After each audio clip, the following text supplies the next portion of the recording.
Disclaimer lang ha, bago tayo mag-umpisa. Ninka, knee brace, knee pad support. Disclaimer, kapag binili mo po siya, pa isa-isa lang. So, ang gagawin mo yung quantity, gagawin mo pong dalawa. Para dalawa yung darating sa'yo.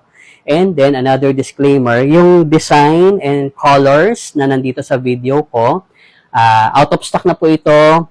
Pero yung pong mga nandyan sa may yellow basket natin, same quality po, same brand, same quality.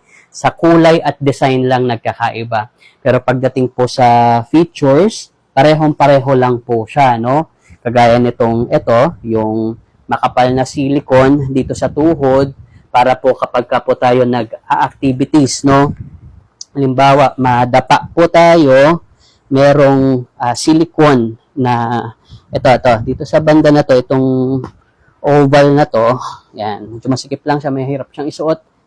Yan, itong oval na to, makapal na silicone po siya para kapag ka po tayo ay nadapa, less injury, no? O kaya kung may mga damage na tayo sa mga tuhod natin, kung may mga injury, yan, malaking tulong yung may support na ganito.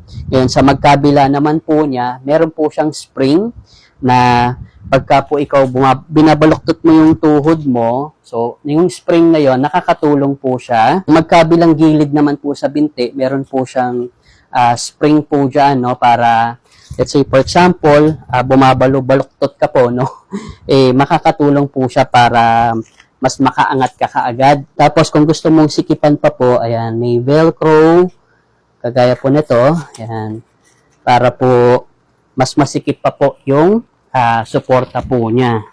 Ayan, so, ito, yan, kunyari, yan, babalo-baluktot ka na ganyan, so, pag umaangat ka, may extra tulong po siya, no? Yung mga spring doon sa gilid, o kaya kunyari, ganito, nag-workout ka po, yan, kahit ganito, home workout, lalo na kapag nagkakaedad na po tayo, nako, malaking tulong po sa kanya, yung ganitong meron po tayong knee pad support, no? Malaking tulong sa knees and sa binti po natin, para less injury, less effort, mas marami kang exercise na magagawa, no? Very good yung kanyang quality. Maganda talaga yung kanyang quality. Dati sa mga sporting goods lang tayo nakakabili ng ganito. Ngayon, meron na sa online, no? And again, ulitin ko lang yung disclaimer ko. Kapag ka bumili po tayo nito, ha, gawin niyo pong dalawa yung quantity and then yung kulay and designs na mayroon po ako, hindi na po ito available. Out of stock na po ito. But yung brand, yung quality na nandyan po sa yellow basket natin, yung features, very, very the same po. Yung silicone sa knee, yung spring sa gilid, and yung velcro. Yan, parehong-pareho lang po siya.